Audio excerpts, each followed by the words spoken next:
दोबारा अमेरिका के राष्ट्रपति बने डोनाल्ड ट्रंप की कथनी और करनी में अंतर दिखने लगा है। दरअसल अमेरिका को फिर से महान बनाने का दावा करने वाले ट्रंप के राज में अमेरिका पर कर्ज का बोझ बढ़ता ही जा रहा है। इसमें भारत का कर्ज अमेरिका पर कितना है, ये सब कुछ इस रिपोर्ट में देखिए। अमेरिका में हड़कंप, बुरे फंसे ट्रंप।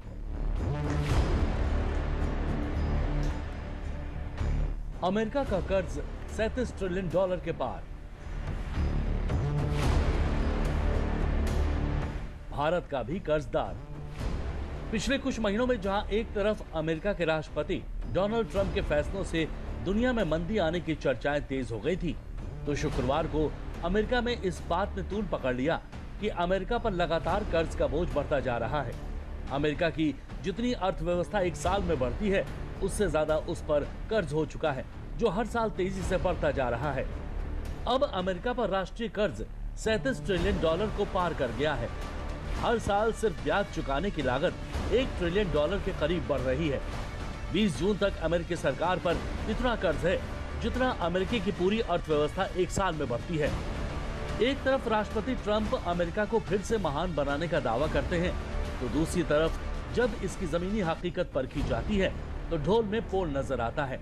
ऐसा कहा जा रहा है कि अगर अमेरिका पर यह लोन कुछ समय तक ऐसे ही बढ़ता रहा तो अमेरिका का बजट भी प्रभावित हो सकता है और अमेरिका की ग्रोथ भी थम सकती है। अमेरिकी संसद कांग्रेस के बजट कार्यालय ने इसको लेकर एक अनुमान भी जारी किया है। अमेरिका में बड़े सुधारों के बिना 2055 तक कर्ज जीडीपी के 156% तक बढ़ जाएगा। वर्तमान में 2 ट्रिलियन डॉलर का सालाना घाटा कर्ज को बढ़ा रहा है। इसे बढ़ते खर्च और स्थिर राजस्व वृद्धि से बढ़ावा मिल रहा है। दरअसल अमेरिका पर सबसे बड़ा और ताजा खतरा ब्याज को लेकर है। कुल टैक्स से आय इनकम का करीब 1/4 हिस्सा अब लोन चुकाने में खर्च हो रहा है। इसका मतलब है कि सामाजिक सुरक्षा, मेडिकेयर, नेशनल डिफेंस और बुनियादी ढांचे के लिए कम पैसा ही बचेगा, और ये ऐसे सेक्टर्स हैं जिन पर लाखों अमेरिकी निर्भर हैं। लिहाजा अब इससे अमेरिका के इकोनॉमिक पर संकट गहराने लगा है, क्योंकि अब रिस्क सिर्फ अमेरिका के बजट में कटौती का नहीं है, बल्कि इकोनॉमिस्ट की चेतावनी है कि इस लोन से प्राइवेट निवेश में कमी आ सकती है और उधार लेने की लागत बढ़ सकती है, जिससे आर्थिक विकास में बाधा आ सकती है। सीबीओ का अनुमान है कि अगर लोन का बोझ कंट्रोल नहीं किया गया तो अगले दशक में जीडीपी में 340 अरब डॉलर की कमी आ सकती है।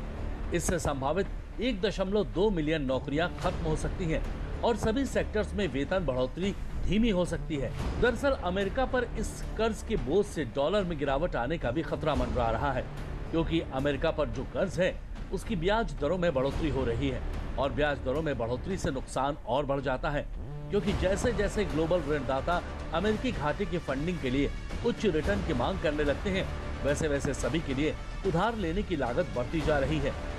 राजकोषीय संकट और भी गहराता जा रहा है। वहीं दूसरी ओर अगर निवेशकों का सरकार की फाइनेंशियल मैनेजमेंट क्षमता पर भरोसा खत्म हो जाता है तो ब्याज दरों में तेजी से उछाल या डॉलर में गिरावट आ सकती है। इससे ग्लोबल स्तर पर नुकसान हो सकता है। अब सवाल है कि क्या अमेरिका पर भारत का भी कर्ज है? पिछले साल जून में भारत के पास 241.9 बिलियन डॉलर, करीब 20 लाख करोड़ रुपए की अमेरिकी ट्रेजरी इक्विटीज थी। इससे वो 12वां सबसे बड़ा विदेशी धारक बन गया था। इसे ऐसे भी कह सकते हैं कि भारत ने अमेरिका के ट्रेजरी बॉन्ड के बदले करीब 20 लाख करोड़ रुपए का कर्ज दिया था। ये हालात देखते हुए अर्थशास्त्रियों, व्यापार जगत के नेताओं की चेतावनियां और एलन मस्क जैसे लोगों के कमेंट अब सच लगते दिखाई दे रहे हैं।